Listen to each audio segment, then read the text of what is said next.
मंगलम भगवान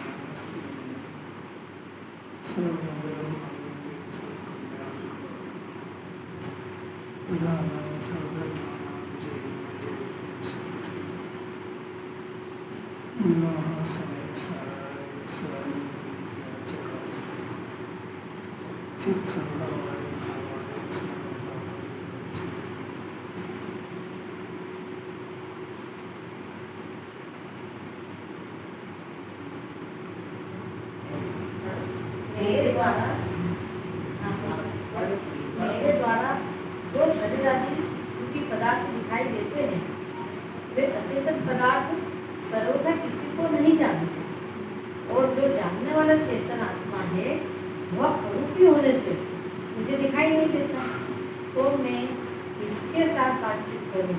मुझे समाधि का पूज्यपाद आचार्य हुए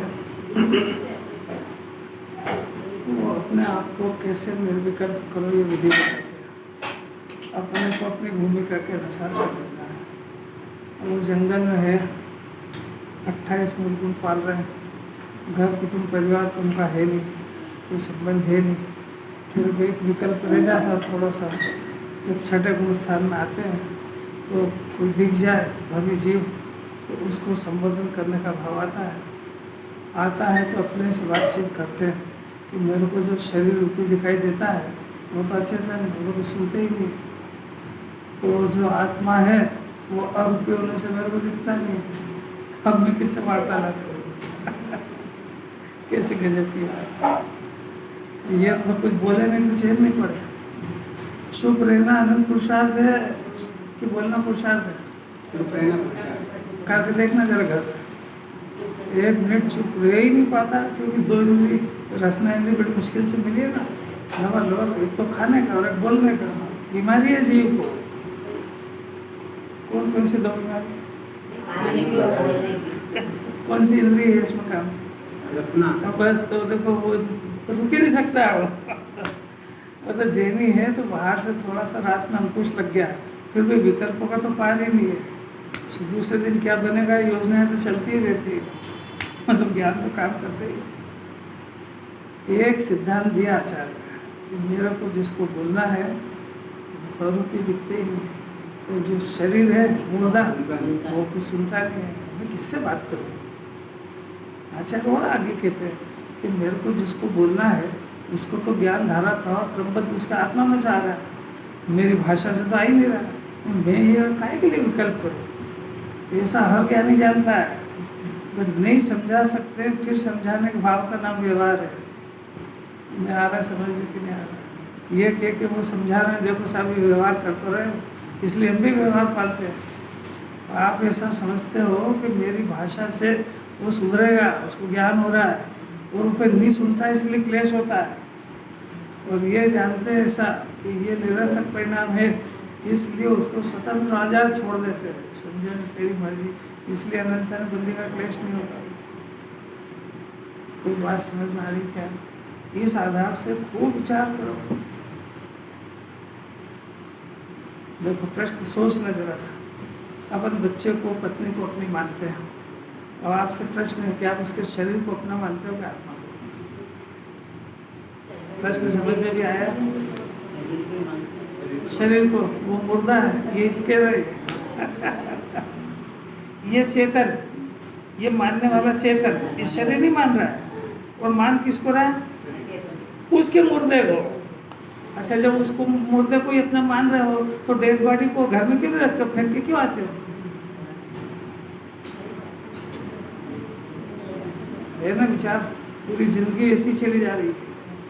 जिसको ये उसको जिसको अपना मानता है उसको जानता ही नहीं है, वो इसके ज्ञान का ही विषय नहीं है। और जिसको ये अपना जान रहा मान रहा है वो खुद ही मुर्दा है, उसको कुछ पता ही नहीं है। वो बिल्कुल ऐसा है जैसा ही चूने पत्थर का मकान। आप इसको अपना मानते हो, इसको पता है क्या कि मेरे को कौन अपना मान रहा है? ऐसी दुनिया, ऐसी का नाम अज्ञान चला ही आ रहा है। अज्ञान का कोई विषय नहीं है दुनिया में। निराधार दुखी हो रहा है, निराधार। भाई जिसको तू अपना मान रहा है, तेरा परिचय नहीं है तो तू मानता कैसे? और एक आत्मा दूसरे आत्मा का हो नहीं सकता है। अब ये कब जाएगी बीमारी? कि जब ये अपने को चेतन समझ जाएगा तब उसको चेतन मानेगा। फिर चेतन चेतन को अपना नहीं मानता, और फिर जड़ को अपना कहना एक खाली जगत का भाषा है, मानता नहीं है किसी भी पदार्थ को, क्योंकि चेतन का परिचय चेतन से है नहीं, और अचेतन को समझता नहीं है। तो ये सब निरर्थक निराधार क्या चल रहा है? क्यों चल रहा है? क्लेश करे ही जा रहा है बिना उसकी सहमति लिए। इसने उसके ऊपर कब्जा करा। बताओ, इस विश्व का इतना बड़ा अपराध है, इसकी सजा क्यों नहीं मिलना चाहिए उसको?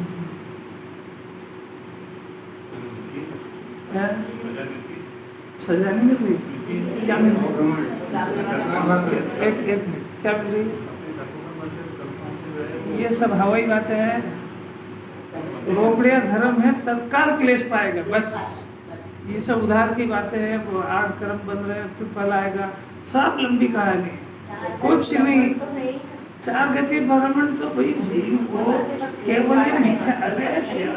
अरे ये परम आध्यात्मिक बातें चल रही है। जीव अपने द्रव्यगुण क्षेत्र को छोड़ के कहीं गए ही नहीं।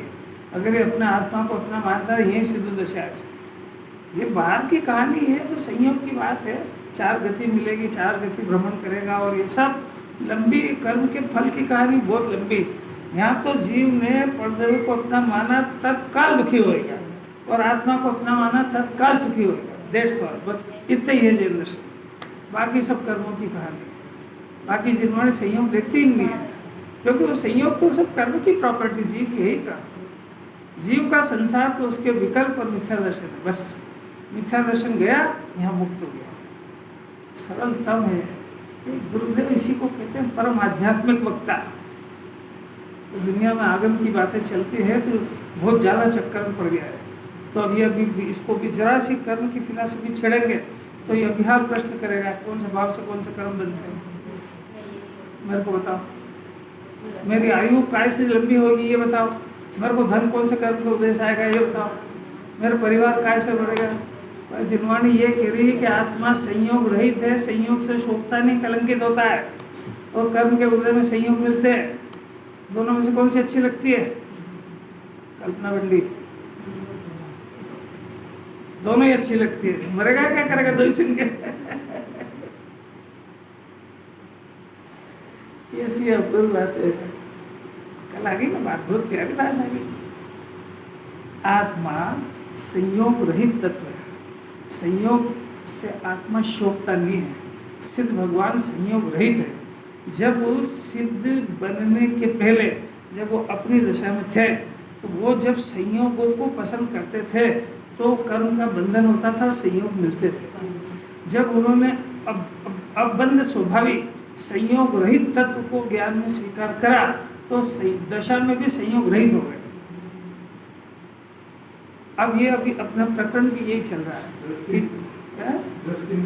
ये मेरे को नहीं मालूम। ये जो अभी बात अपनी चल रही है, ये जीव अज्ञान दशा में संबंध स्थापित करता है।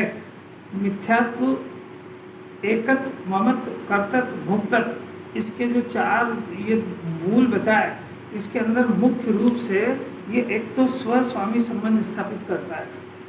मैं स्व और ये मेरे स्वामी, ये मेरे स्वामी, मैं इनका स्वामी, ऐसा अंदर करा करता है। एक बात कर्ता कर्म स्थापित करता है कि मैं करता हूँ और ये इनका ये मेरा कार्य है। ऐसे बहुत ढेरों का करता है। कर्ता कर्म करता है, खाने से सुखी हो जाऊंगा, भोक्ता भोग करता है।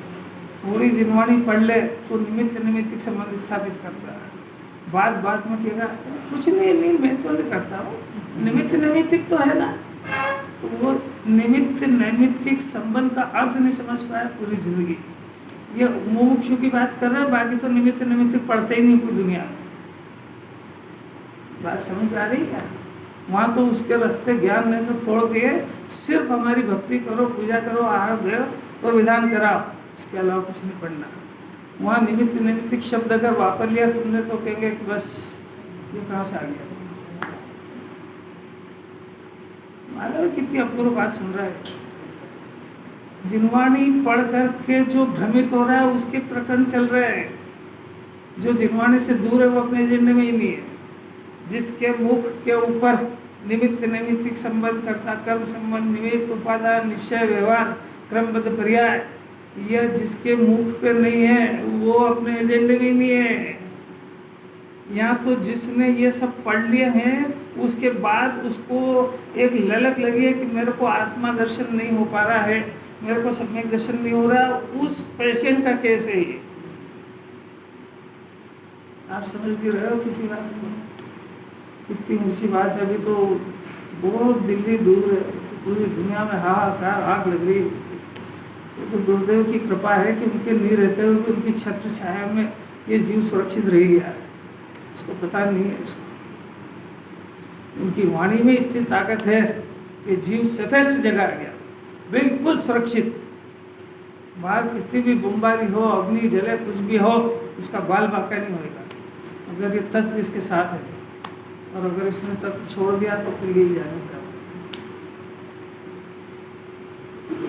इतने संबंधों के बाद इसी जिनवाणी को पढ़ करके इन सब संबंधों को तोड़ाने के लिए जीव के स्वभाव का आधार लेकर के इसी जिनवाणी में ये कहा कि जीव आत्मा जानने वाला है, वो जगत के पदार्थ ज्ञेय हैं, ऐसा मैं जानता हूँ, और मेरे जगत के पदार्थ मेरे ज्ञेय हैं, ऐसा ज्ञेय ज्ञायक संबंध स्थापित करता है।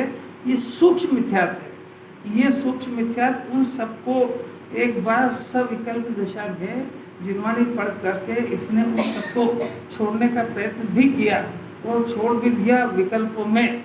निर्विकल्प में छूटते सब निर्विकल्प में, पर इसने जो छोड़ भी दिया और किस आधार पे छोड़ा कि मैं सिर्फ जानता हूँ जगत मेरा ज्ञेय है, ऐसा मैं ज्ञाता हूँ जगत मेरा ज्ञेय है, ऐसा ज्ञाता ज्ञेय का संबंध स्थापित कर लिया। इसका नाम ज्ञेय ज्ञायक संबंध है।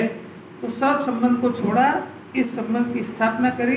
तो ये संबंध भी मिथ्यात्व का एक भेद है, ये छुपा हुआ चोर है। तो इसको धारण करने से वो सारे संबंध वापिस खड़े हो जाएंगे। ये आखिरी ठिकाना है मिथ्यात्व का, जिसपे कुंदाचार बम बरसा रहे। अगर ये ध्वस्त हो गया, खलास मिथ्यात्व। इसको फिर भी पसंद नहीं आया इसकी बलिहारी। यहाँ तक पहुँचना बहुत ताकत है। वो मैं ज्ञाता हूँ और ये मेरे ज्ञेय हैं, मैं करता वर्ता नहीं हूँ। अभी ये तो बोलने ही बहुत ताकत है। बोलो आप आपके बच्चों के भविष्य के करता धरता होते हैं, उसका ब्याह शादी कौन कराएगा? आप आपके शरीर के करता धरता होते हैं। और बोलना तो बहुत आसान है। ये भी गुरुदेव की कृपा है कि बोलना सीख गया है। अब ये अंदर मानना सीख जाए, इसके लिए थी सारी बातें। तो उदाहरण इतना सुंदर दे रहे हैं, इतना सुंदर, उदाहरण से समझ में आ जाए। परंतु फिर ध्यान रखना बार बार, उदाहरण नहीं समझाना है, उदाहरण से अपने आत्मा को समझना है। दृष्टांत देते चांदनी का, इतना सुंदर। चांद की चांदनी, चांद की किरणें, उसको चांदनी कहते हैं।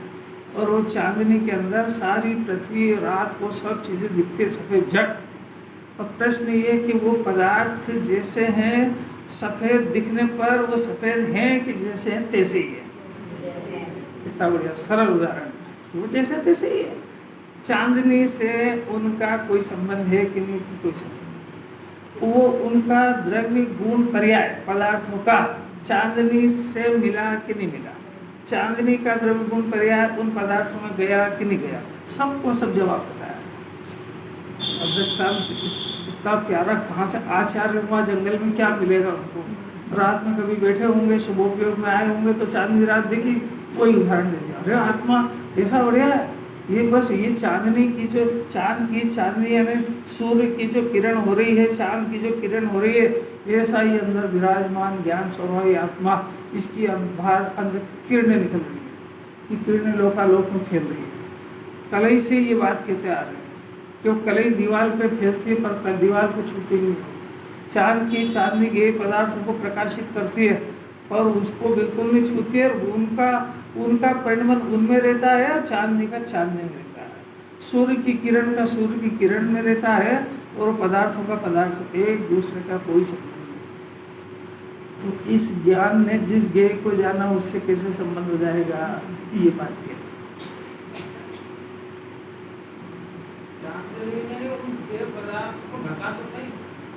ढका के प्रकाशित किया। आपको दृष्टांत से क्या काम है, आपको उसका ढका नहीं है, प्रकाशित किया है। उज्ज्वलता है दिखेगा कैसे? ढक जाएगा तो क्या लाइट तो वो सब दिख रही है। दिख ही रहा है ना, फिर क्या करें? दिखते हुए कह रहे कि ढका है, तो वो कितनी मूर्खता है। अरे प्रकाशित हो रहा है कि अंधेरा था इस कमरे में, लाइट जलाई तो ढका है कि उजाला हुआ है? ज्यादा दिमाग लगाने की जरूरत नहीं है, सरल बात को कठिन काय को करना।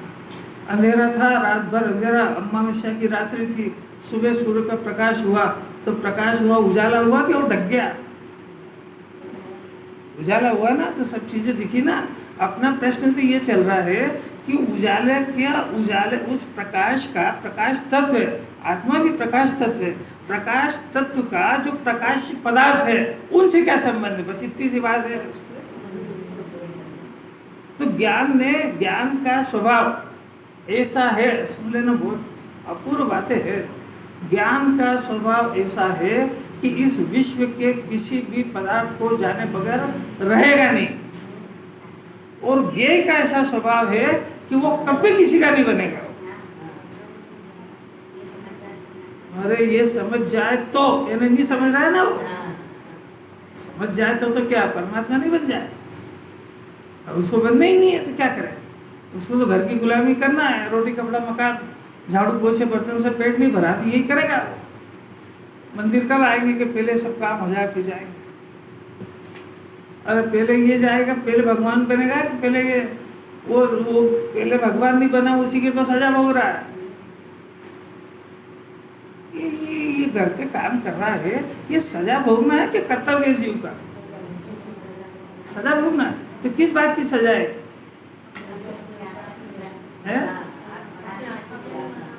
अपने आत्मा की विराधना इसने पूर्व के अवसर में करी है। विराधना करते समझते हैं? उसके स्वभाव से अब प्रकृति ने फिर से चांस दिया है कि फिर से तेरे पास ये फिर से तत्व मौजूद है कि इस दुखों से तू अनंत काल तक के लिए मुक्त हो सकता है। कब? सब्जेक्ट टू द कंडीशन कि तू तेरे स्वभाव को सबसे टॉप पे रखे। गुरुदेव से कुछ निश्चय व्यवहार सीखो। 4 बजे उठ के वो ये 47 शक्ति 47 नए और शुरू की गई 11 गाथा 12 गाथा है, ये नियम था उनका।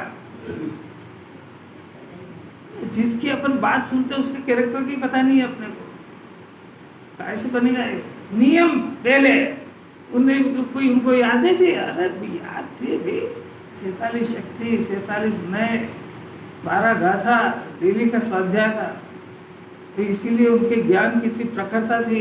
47 शक्ति और 47 नए का विवेचन अभी किसी के बस की बात नहीं है, सब में ज्ञान का विषय हो। ऐसा शुद्ध आत्मा की महिमा, जिन मंदिर जाए पहले पूजा करें, उसके बाद पानी को हाथ लगाते हैं। इतनी आत्मा की प्यास जगे उस जीव का काम है। या तो रात को ही योजना बना के सोचे सुबह उठते से क्या क्या काम करना है, सब मंदिर 10 बजे, जब इतने सब काम हो जाएंगे तब।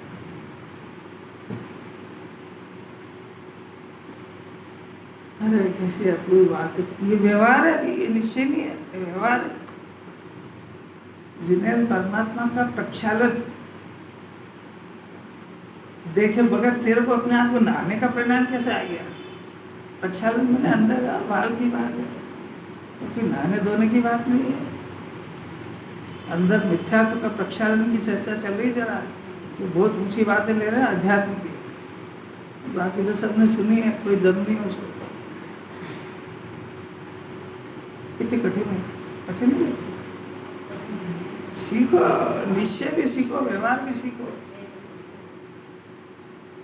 जिन्हें परमात्मा का मुख सबसे प्रथम देखे बगैर जिन्हें बनने की भावना भा सकता है जी, और भाता है और उनका मुख नहीं देखे, ऐसा हो सकता है? हो सकता है सर? और जिसका प्रिय बालक बिस्तर पे सांसें गिन रहा हो और वो माँ उठ के सबसे पहले बालक को ही देखे, ऐसा हो सकता है? ऐसा है, सबसे सुबह उठ करके सबसे पहले अपने शुद्धात्मा का विचार नहीं करे तो शुद्धात्मा को प्राप्ति के कोई लक्षण है? अपने आप को परमात्मा मानना है, इतना सरल है। अपने आप को परमात्मा मानेगा तो इसको देखने का भाव होएगा ना कि खाली भाषा बोलने से परमात्मा मान जाएगा।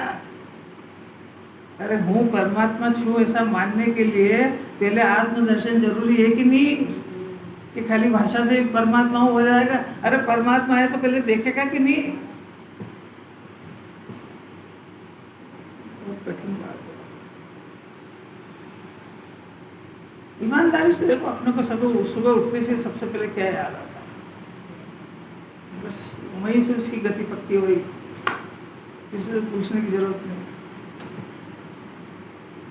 अपना मन अपने शुद्धात्मा में जाने के लिए तड़प रहा है कि नहीं, ये प्रश्न है। इसका नाम है आत्मा की आराधना। जिसकी आराधना करना उसका नाम ही नहीं सुहारा।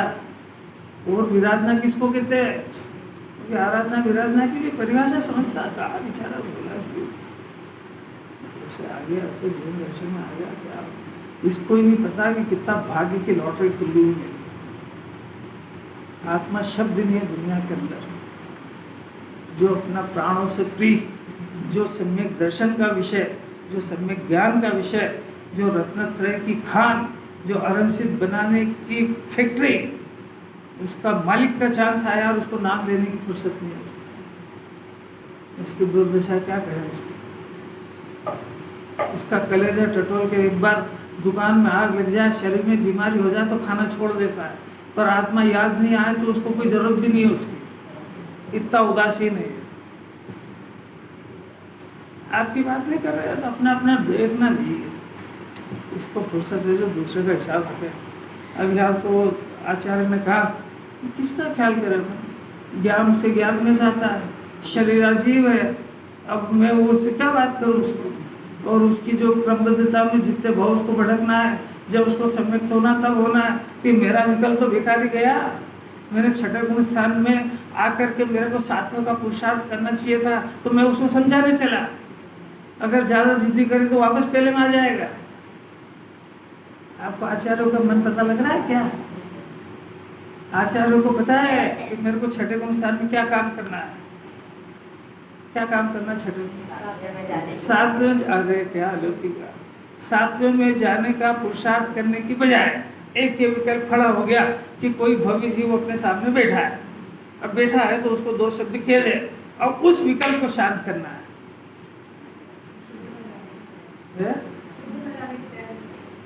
आप सुनो बस ध्यान से। कौन से विकल्प को नाश करने की बात कही है मैंने? अपने को विकल्प होएगा कि बच्चे की तबीयत खराब है, व्यापार नहीं लग रहा हो, वो जितना भी। अब शांत करने की विधि बताओ। इतना सुनते हो तो बताओ। अरे विकल्प खड़ा हुआ कि नहीं पहले? तो क्या विधि है शांत करने की? है?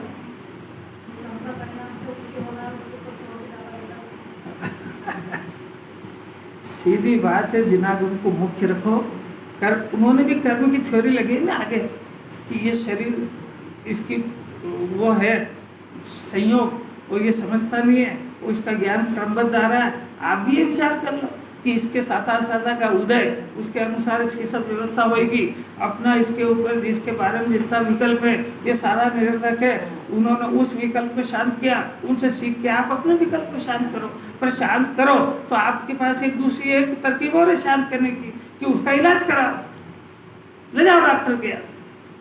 एक वो विकल्प कर लो। विकल्प तो दोनों में शांत कर रहा है। कोई समझ में आ रही क्या? अब उस विकल्प से तो परेशान है, तो उसकी पूर्ति करके उस विकल्प को शांत करना चाह रहा है।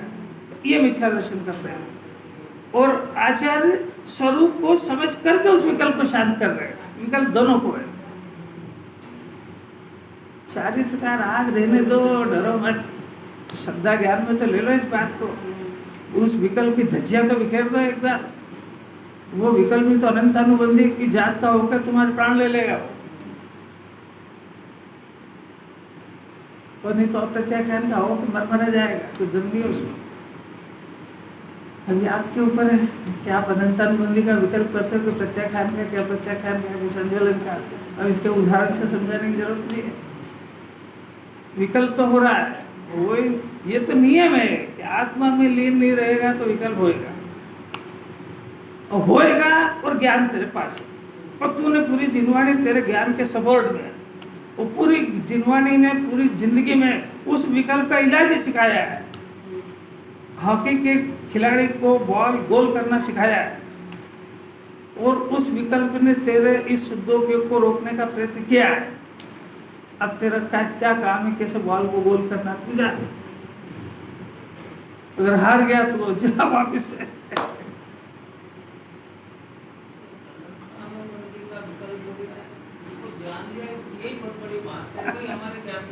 आप तो सुनो, बहुत मीठी मीठी बात है। आचार्य के हृदय की बात अपने पास क्या पता कैसे आ गई। आचार्य जंगल में आखिर करते क्या है, वो रहस्य खोल रहे हैं वो, और अपने को उनको समझाने का कितना सुंदर विकल्प आ गया। आत्मा ज्ञान स्वरूप है, इसकी ज्ञान की किरणें निकल रही है, जैसे चांदनी की और सूरज की निकल रही है, परंतु उन किरणों के प्रकाश में जो पदार्थ आया है उसकी किरण निकलना उसका स्वभाव है, पदार्थ का प्रकाशित होना स्वभाव है, परंतु वो पदार्थ इस किरण को स्पर्श नहीं करता है, ये किरण उस पदार्थ को नहीं छूती है, केवल ये प्रकाशित करके और अपने अंदर समा जाता है। ऐसा कर वैसे इसका ज्ञान अनादि काल से ही अंदर से निकल रहा है, ज्ञेयों को प्रकाशित कर रहा है, पर अब ये चूंकि चेतन का अंश है तो इसके प्रकाश में जो पदार्थ प्रकाशित हुए तो ये समझता है नंबर 1 कि इन पदार्थों की वजह से ही मेरे को ज्ञान हो रहा है। नंबर 2, मैंने जिसको प्रकाशित किया वो मेरा हो गया। नंबर 3 कि वो उसकी बस अब वो तो रुकना नहीं चाहिए, वो चला नहीं जाए तो उसको रोको। ये सब ज्ञान अपने स्वभाव को भूलकर ये ऐसे उल्टे धंधे में लग गया।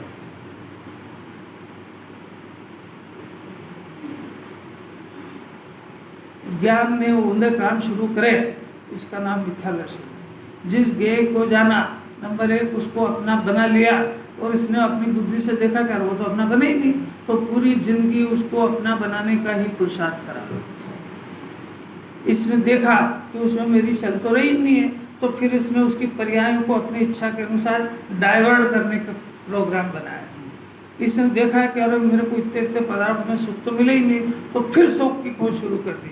ये जिनवाणी की तीनों बातें सुन ही नहीं रहा है कि उस पदार्थ को तूने अपना नहीं बना सकेगा, उसकी पर्याय का क्रमबद्ध परिणाम को नहीं रोक पाएगा, और तेरा ज्ञान जब उस ज्ञेय में जाता नहीं, उसको छूता नहीं है, उसके अंदर प्रविष्ट नहीं हो सकता है, तो उसमें से तेरे को सुख आएगा कैसे? सुख की घटना तो जब होएगी कि जब तू उसमें प्रविष्ट हो जाए।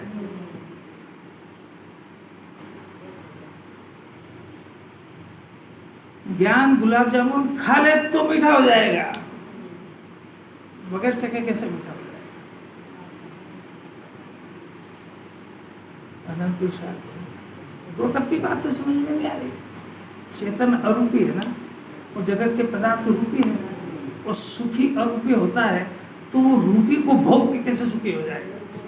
इतनी दो टप्पी बात नहीं आ रही जीव को। ये तो बहुत सरल है, तो क्या है एक एक बात ये इतनी सरल है, इसको अंदर में प्रसन्न आए ना तो सब ज्ञानियों का उपकार इसके माथे में झूलेगा कि क्या कर गए आप। ये चांदनी का उदाहरण नहीं देते तो हमको ये आत्मा कभी समझ में ही नहीं आता। अब इसको अभी सुन लिया है, पुरुषार्थ अलग बात है, क्योंकि ज्ञान अभी सुनने से कोई कल से ऐसा काम छोड़ देगा, इतना सीधा थोड़ी है। अनादि के उल्टे संस्कार है इसमें, कि जिस ज्ञेय को जानता छटपटा था उसको पकड़ने के लिए। अब इसको अपने आप को समझाना नहीं, आचार्य ने मना करा, वस्तु स्वरूप नहीं है कि जिस ज्ञेय को मैंने जानना मेरा अधिकार है, अपना बनाना मेरा अधिकार नहीं है। इसमें मेरा ज्ञान कलंकित होता है। ये ज्ञान जो है संबंध रहित होने पर सुखी होता है, और मैं संबंध बनाने की योजना बना रहा हूँ, ये तो मेरा उल्टा निरूपण है। ऐसा कौन किसको समझाएगा? मैं आपको समझाऊँ, आप मेरे को समझाओ, अपन दोनों मिलकर तीसरा को समझाए, सब पागल है।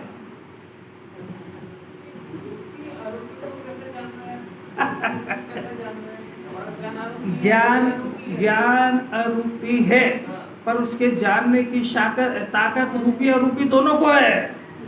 वो रूपी को भी जानता है, अरूपी को भी जानता है। इतना तो ठीक, वो होने वाली पर्याय जो पैदा नहीं उसको भी जानता है। इतना तो ठीक, जो नष्ट हो गई उसको भी जानता है। ज्ञान किसको कहते हैं भाई? ऐसे थोड़ी केवल ज्ञान की पूजा करते हैं। केवल ज्ञान की पूजा ऐसे ही नहीं करते हैं। उस ज्ञान में अपने से कोई विशेषता होना चाहिए ना। अपन आचार्यों की बात काहे के लिए सुनते हैं? कि हमारे से उनमें कुछ विशेषता होगी तब सुनते हैं ना। उनका आचरण हमसे ऊंचा है, उनका ज्ञान ऊंचा है, श्रद्धा उनका ऊंचा है, इसलिए सुनते हैं। तो अरन की केवल ज्ञान की पूजा किस लिए करते हैं? कि हमारे जैसे ही है वो, हमारे जैसे आशीर्वाद देने वाले हैं। तो फिर उनमें हमें अंतर क्या रहा? अरे हम भगवान के पास आशीर्वाद लेने गए और उन्होंने आशीर्वाद दे दिया, तो आशीर्वाद देना मैंने राग कर लिया, तो दुनिया के रागी में और अपने में अंतर क्या रखा है? किस बात की पूजा? अज्ञान होश आवाज में आ जाए सब, ध्यान से सुनो जरा। और अगर केवल ज्ञान ऐसा तुमको दिख रहा है तो वो केवल ज्ञान अपना स्वभाव रखने को हो सकता है। तो ये पूछो जिनवाणी से कि वो रुका क्यों है? अरे जब केवल ज्ञान स्वभाव है ना, तो किसी न किसी कारण से तो रुका है। मुझे समझ नहीं आ रही है।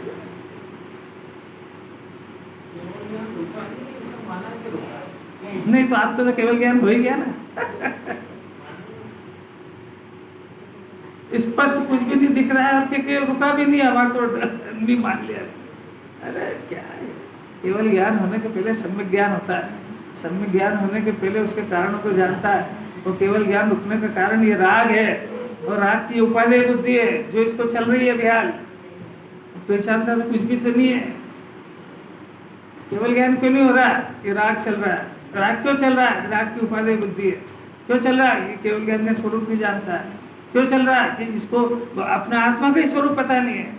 मेरा स्वरूप मेरा कोई नहीं पता है। कि मैं जिस ज्ञेय को जानता हूँ, जानना स्वभाव है, अपना बनाना स्वभाव नहीं है। और उसमें सुख खोजना स्वभाव नहीं है। पर सुख खोज रहा है कि नहीं? दोनों तो बातें चल रही है।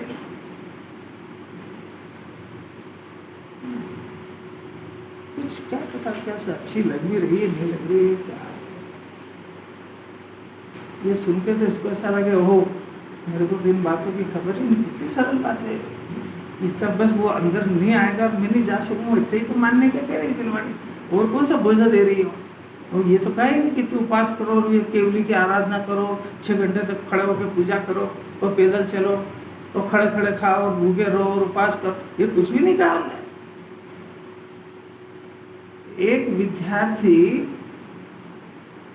जिसको कल परीक्षा देना है, उस परीक्षा देने के लिए, उसका परीक्षा देने के तैयारी के लिए उसका रोटी खाना छोड़ने से क्या संबंध है?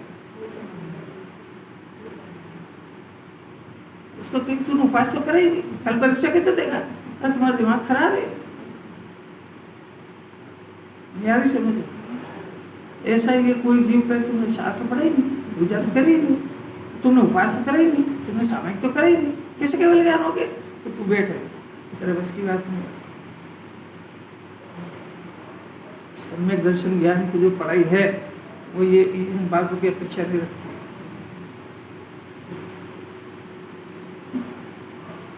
प्रसन्न हो भी रहे कि धर्मचंद साहब कोई काम की बात नहीं, मेरे को किसी के चेहरे पे प्रसन्नता नहीं दिखती। मन होता है ऐसा लगे कि ये आगे से हटते तो है ही नहीं, पर ये स्वभाव नहीं समझे जब तक हटे कैसे? बीमारी तो यही चल रही है। हजारों बार पढ़ लिया इसको, और क्या ये बात द्रव्यलिंगी ने नहीं पढ़ी होगी कि चांदनी का, सूर्य का, पदार्थ प्रकाशित से क्या संबंध है? पर अपना शरीर प्रकाशित हो रहा है और पीछे कमंडल प्रकाशित हो रहे हैं, और मैं इसका करता नहीं, ये बात नहीं समझ पाए ना। ऐसा था कि उस समय स्वरूप कुछ और था और अभी स्वरूप कुछ और है।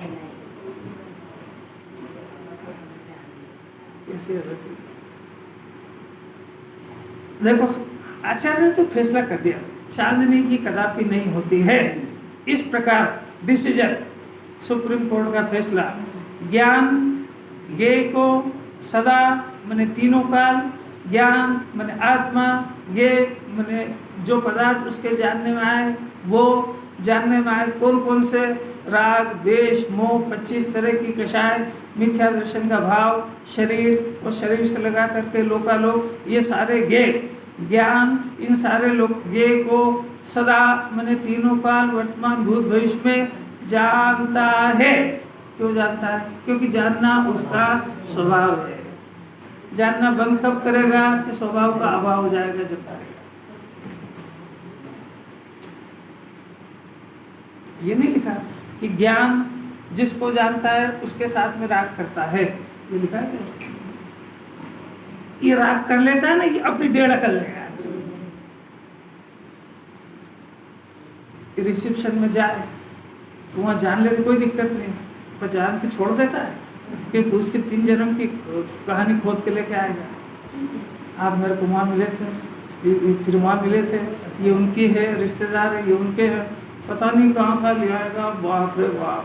और इतना ही नहीं समझ रहा कि मेरे ज्ञान की शक्ति अगर आत्मा में जाके तब खोद लाती तो केवल ज्ञान हो जाता है। नहीं, कुछ अपने ज्ञान की मूर्खताएं समझ में आ रही है कि नहीं आ रही है? ज्ञान के पास है तो सही ना। देखो 3 जन्म की कहानी लिया, ये उसके रिश्तेदार, रिश्तेदार के रिश्तेदार, वहां मिले थे, ये मिले थे, वो मिले थे, सब ले आएगा। पर इतनी बात सुन के आत्मा में अंदर जाके कुछ नहीं लाएगा।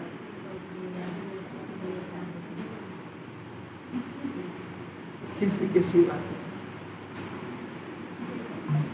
गुरुदेव के 19 बार के प्रवचन है, 19 बार में हर बार वही अर्थ नहीं निकलता है। कारण क्या उसका? कि वो गाथा पढ़ते इधर और आत्मा को देख के बोलते हैं। हम पढ़ते इधर, इसको देख के बोलेंगे तो जो याद किया वही बोलेगा, और क्या बोलेगा? नहीं आ रही समझ? यही तो सदा जानता है। तथापि, ये बहुत महत्वपूर्ण है, तथापि, किंतु, मगर, ये ज्ञान का कदापि, अरे ये द्वादशांग का सार है। कैसे छोड़ दो इसको? आधी लाइन नमोकार मंत्र से बड़ी है। अपने आप को कुछ पुरुषार्थ हाथ में आया कि नहीं? क्या आया? कौन बोलेगा? आप क्या बोले? एक जना बोलो।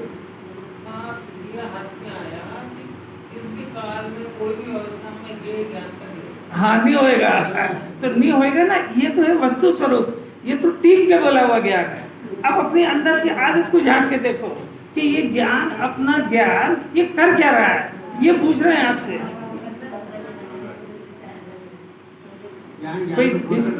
इसके अंदर तो है ना 2 बातें हमेशा चलेंगी। एक लाइन में वस्तु स्वरूप चलेगा और एक में आपको अपनी मान्यता, अपने ज्ञान को टेली करना, ये आपका काम, दिस इज योर ड्यूटी। और फिर एक विकल्प खड़ा होएगा, तो एक वो अज्ञान खड़ा हुआ, झगड़ा होएगा। वो झगड़ा होएगा ये कि ये अज्ञान जो है उसका पक्ष लेगा, ये अज्ञान के हिसाब से चलेगा। और अगर इसने जिनवाणी को ऊर्ध्व कर दिया तो अज्ञान दब जाएगा, और अगर इसने जिनवाणी को ऊर्ध्व नहीं करा तो वो अज्ञान हावी हो जाएगा। जिनवाणी क्या करिए? गे ज्ञान का कदापि नहीं हो सकता है। अब गे कहने में तो सब गोलमाल पाप है। शरीर आत्मा का कदापि नहीं हो सकता है। पुत्र इसका, अब ये देखो ये बोलना सीख गया। अब देखो अंदर ही अंदर टकराहट होगी। बहू बेटे ने नहीं सुनी, अब यहाँ आग लगी पूरी, अब यहाँ आग लगी पूरी। शरीर में रोग हुए, दवा काम नहीं कर रही है, अब यहाँ आग लगी पूरी। एकदम आग उगली, क्यों नहीं हो रहा? डॉक्टर गंवा रहे, समझता नहीं कुछ। और ये इसकी कषाय भक्ति एकदम से, अब मंत्र लगाओ, कौन सा लगाना है? ज्ञान हो, ये सब ज्ञ है, इसमें कदापि मेरी चल नहीं सकती है।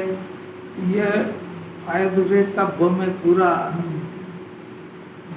अगर नहीं चला है तो वो कषाय इसको कहीं का नहीं रखेगी।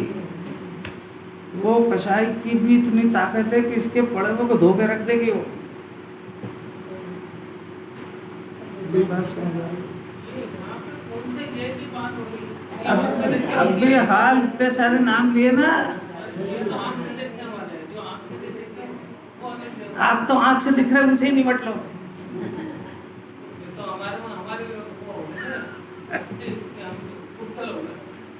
हो ही गया, वो तो पुद्गल मान रहा तो पुद्गल ही हो गया, उसमें क्या है। अरे अपने को पुद्गल मान रहा है तो पुद्गल ही है, जो अपने को मुर्दा मान रहा है मुर्दा ही है, तो अपने को चेतन मान ही कर रहा। आप देखो ना, आपको शरीर की चिंता ज्यादा है कि मुर्दे की, आत्मा की? तो शरीर तो अपने को मान रहा है, इसलिए इसकी ज्यादा है। तो इसका स्पष्ट अर्थ है ना, अपने को मुर्दा मान रहा है, पुद्गल मान रहा है ना, तो पुद्गल कहो कि मुर्दा कहो। टोडरमल जी का कैसे सेल करेगा कि अपने हाथ से अपने मुर्दे को सजाकर कांच के सामने में रखता है, वो रोड पे लेके घूमता है, वो डेड बॉडी 4 ले जाएंगे, ये खुद ही घूमता है, आई एम वेरी ब्यूटीफुल है। तेरी तो सिद्ध भगवान के भक्त से मुंह से आवाज क्या निकल रही है? और शरीर ही ब्यूटीफुल होता है कि सशरीर ही होता है? और लिपस्टिक पाउडर वाला होता है? अरे मुनिराज का आभूषण मिथ्याक भाव है। आभूषण ये ले रत्नत्रय के, रत्नत्रय, इस आभूषण से जीव सस्ता है, बाहर के आभूषण से मुर्दा सस्ता है। और उसमें रंग ही बदलता है, 2 ही पुद्गल, एक काला पुद्गल है और एक पीला पुद्गल है, पर पुद्गल 2 ही है। और अभी पीले पुद्गल में जो प्रसन्न है उसका काला बदलने वाला है। अभी भी नहीं समझ आ रही क्या क्या कह रहा हूँ? आ गई? Very good. पीले पुद्गल पे रीझने के मायाचारी के परिणाम से वो पुद्गल काले में कन्वर्ट हो जाता है, तो अगले जन्म में वो काली जंजीर। कठिन लगती है करें क्या? आपको निस्वाय तो बंद कर देते हैं, उसमें क्या? आप ही कर ही दो, उसमें कोई बात नहीं है। देखो भावार्थ है, शुद्ध नय की दृष्टि से देखा जाए तो किसी द्रव्य का स्वभाव किसी अन्य द्रव्य, शुद्ध नय की दृष्टि मैंने जिनवाणी के नियम, उदाहरण फिर वही दिया जैसे चांदनी पृथ्वी को पूजल करती है किंतु पृथ्वी चांदनी की किंचित भी नहीं होती है, इसी प्रकार ज्ञान ज्ञेय को जानता है किंतु ज्ञेय ज्ञान का किंचित भी नहीं होता है।